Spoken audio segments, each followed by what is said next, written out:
As Ranel already said, my name is Jaanus, and I will be talking today about how to make spatial planning data more available and accessible to everyone with the help of WebGIS.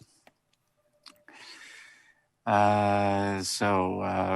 do we do at Hendrikson? Hendrikson is an Estonian consultation firm that mainly specializes in different environmental consultations and also larger and smaller spatial planning. At the moment, we have 15 ongoing comprehensive plans in our department. Our department mainly does comprehensive plans and also different smaller socio-economic analysis. And in addition to that, we also have an ongoing nationwide Estonian maritime spatial plan. And recent trends have been a lot of new green energy initiatives that include site selections for wind parks and other objects. And also a large percentage of my work includes making web map applications and also 3D visualizations for smaller detailed plans.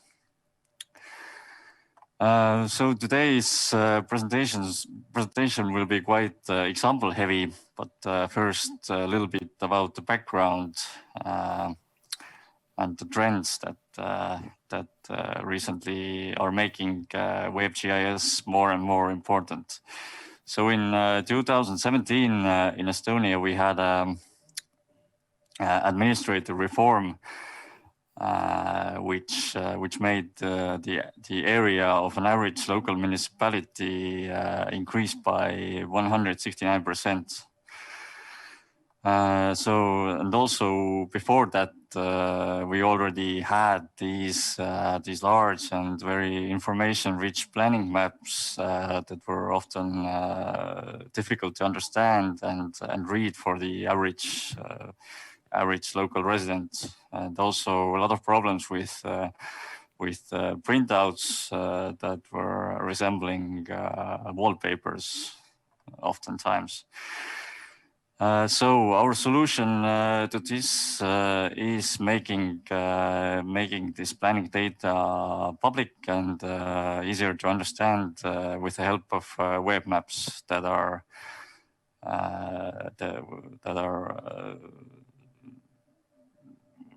where you can switch all the layers on and off, and also zoom to the level of detail that you wish. So, and also we're trying to make the web maps a part of a larger planning portal, which means that we're trying to bring all the planning data and information together, so to say, under one roof, from where people can find all the necessary information from one place.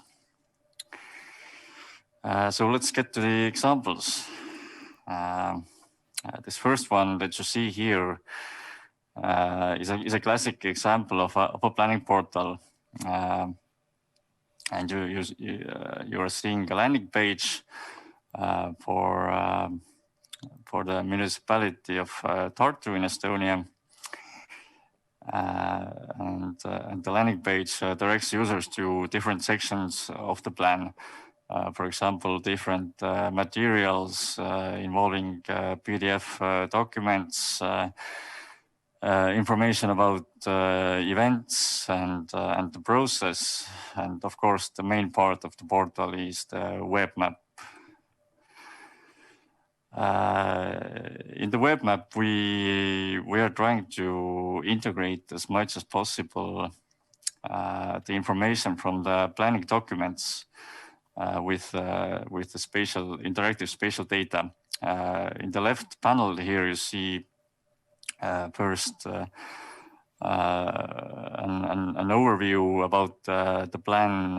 Then you have here table of contents where the user can select the subject of interest. For example, let's pick the land use. So the app scrolls down to the right section, and every section has a button that displays the corresponding all the corresponding layers and information on the map. And now the user can select a suitable population center and see the information in more detail that he or she is interested in. And also we included the option for citizens to leave feedback about the plan in this button here. You can easily submit your own ideas, and also see all the other already submitted ideas as the red dots here. So the next example is also a planning portal, this time for the Estonian Maritime Plan. This portal is actually quite similar to the one before, but we have some more interactive options here. For example, you can join a mailing list, watch a video about the planning process, or view the timetable. So another example of comprehensive plans is the city of Maardu in northern Estonia. Because it is a dense urban environment, this time we try to visualize the main data layers of the plan in 3D, and use all the existing buildings with the right real world height. So you can interactively zoom in, zoom out, scroll everything, and we have also some buttons that zoom to different parts of the city. So this next example is also in 3D. This time it is a wind park, a potential wind park in the shore of northern Estonia. We try to visualize the locations of the proposed windmills in 3D, and also included a digital terrain model. For example, here you can see the height of the vegetation next to the windmills. That gives you a real good perspective of how the height of the windmills will be compared to the real world. And you can also see how the lighting conditions change during different times of the day and different times of the year. For example, which local residents will be affected by the shadows of the windmills.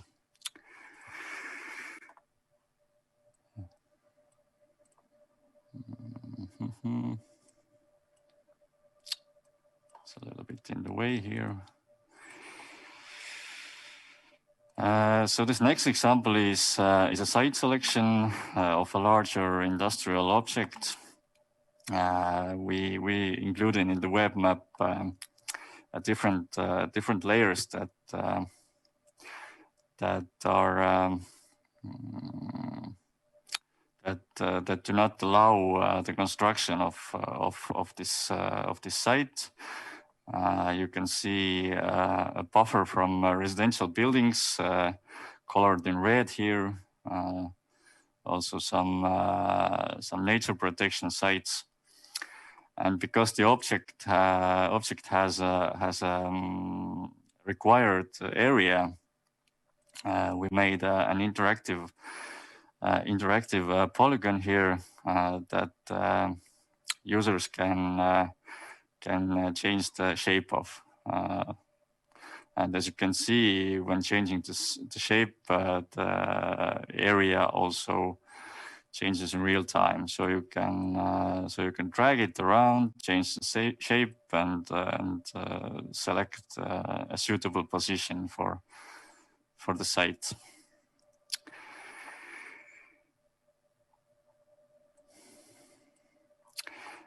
So this next examples will be more based on ideas that we are still testing, trying to see and understand if they might be if we might be able to implement them in real planning.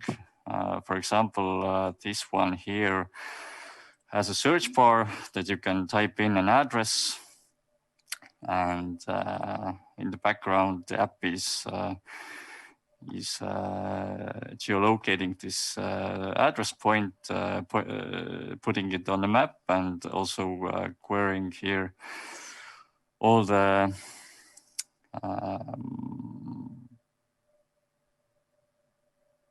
all the information from the plan about this this land unit.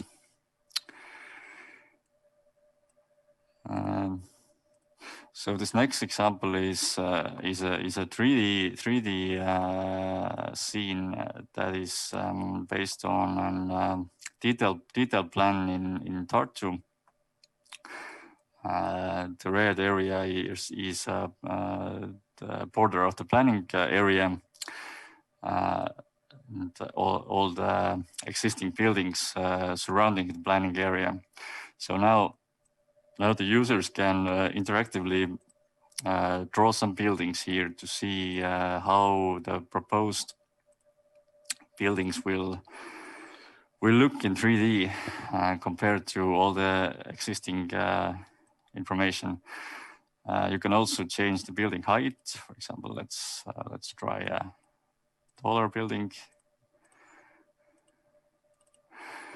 And now that the buildings are placed, the user can again change the lighting conditions and then see how the new proposed buildings will affect the shadows and the lighting conditions of neighboring buildings.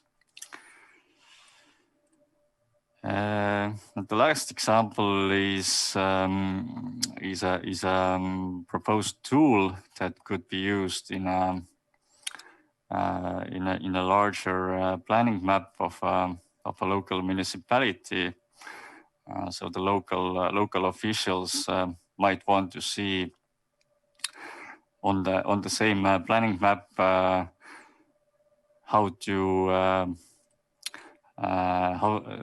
is it possible to construct, for example, a road or a power line. Draw a line here, then change the buffer and see all the cadastral units that are affected by the potential construction, and also see information about the land ownership, how many units are in private property, how many are municipal property, and so on. And I think this is it from me. Unfortunately, I'm not able to join the Q&A session today, so you can submit all the questions to my email address. So thank you.